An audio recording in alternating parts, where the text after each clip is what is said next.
دیکھیں ہمیں قرآن پاک میں یہ بھی تو درس دیا گیا ہے نا کہ وہ ایک امت تھی جو گزر گئی، تم سے ان کے بارے میں سوال نہیں ہوگا۔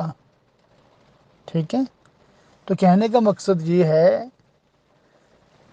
کہ ہر ایک نے اپنے دور کے مطابق، اپنے حالات کے مطابق، اپنی مصلحت کے پیش نظر جو بھی کام کیے ہیں شریعت کے دائرے میں رہتے ہوئے، وہ اس کا خود ذمہ دار ہے۔ ٹھیک ہے، ہمیں ان کی ٹو میں نہیں پڑنے کی حاجت۔ ہمارے لیے جس طرح سیدنا عبداللہ بن عباس معتبر ہیں، اسی طرح سیدنا عبداللہ بن عمر بھی معتبر ہیں۔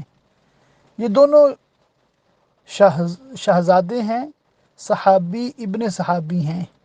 ٹھیک ہے، تو اگر عبداللہ بن عمر نے یزید کی بیعت کی تھی جو توڑی بھی نہیں تھی، تو انہوں نے یزید کا کسی بھی برے کام میں ساتھ بھی نہیں دیا۔ جی ہاں، بالکل ایسا نہیں ہے کہ معاذ اللہ وہ یزیدی لشکر میں شامل ہو کے امام حسین کے خلاف انہوں نے تلوار اٹھا لی، ایسی کوئی انہوں نے کام نہیں کیا، بلکہ انہوں نے یہ کہا تھا کہ جو بات آپ کی شریعت کے مطابق ہوگی ہم اس پہ آپ کا ساتھ دیں گے، باقی کسی پہ کوئی ساتھ نہیں دیں گے۔ اور یہ حقیقت بھی ہے، انہوں نے نہیں ساتھ دیا۔ یہاں تک کہ عبداللہ بن زبیر رضی اللہ تعالیٰ عنہ، ان کا مکہ میں محاصرہ کیا ہوا تھا یزیدی لشکر نے، تو عبداللہ بن عمر رضی اللہ تعالیٰ عنہ حج کے دنوں میں آئے۔ ٹھیک ہے، ادھر بھی بندے کھڑے ہیں جنگ کے لیے، ادھر بھی بندے کھڑے ہیں جنگ کے لیے، انہوں نے دونوں میں سے کسی کا ساتھ نہیں دیا۔ آئے ہیں، اپنا حج کیا، چلے گئے ہیں۔ کہنے کا مقصد یہ ہے کہ انہوں نے اسی کو مصلحت سمجھا، اسی کو مطلب درست سمجھا اور ایسا ہی عمل کیا نا۔ اسی طرح کئی اور صحابہ ہیں، انہوں نے ان روایتوں پہ عمل کیا جن میں مطلب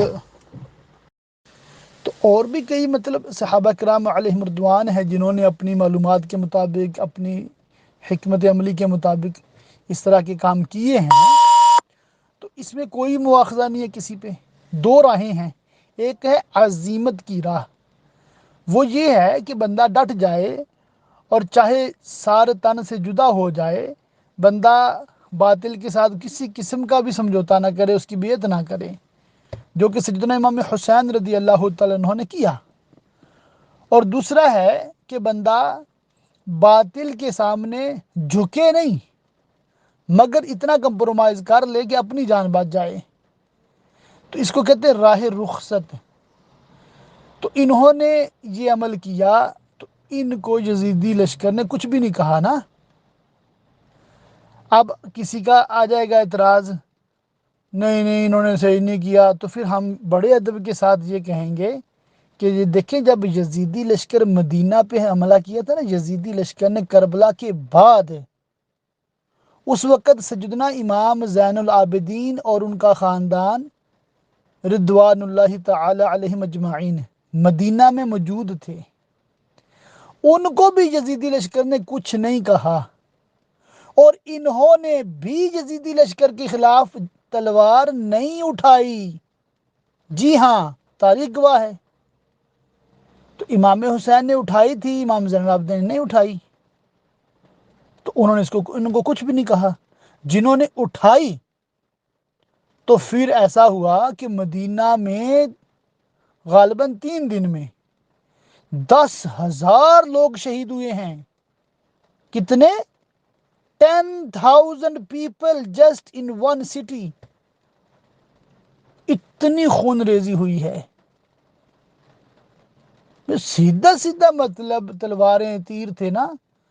تو ایسے حالات میں اگر بعض صحابہ کرام علیہم رضوان نے یوں حکمت عملی اپنائی ہے کہ اپنی بھی، اپنے اہل و عیال کی بھی جان بچائی ہے، تو اس میں کوئی مواخذہ نہیں ہے، کوئی پکڑ نہیں ہے، کوئی مسئلہ نہیں ہے۔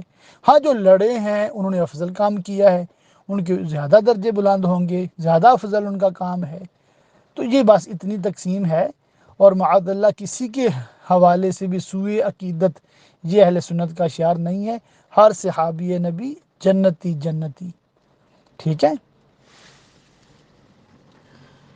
اللہ تعالی ہم سب کو تمام صحابہ و اہل بیت کا ادب و احترام کرنے والا بنائے، آمین۔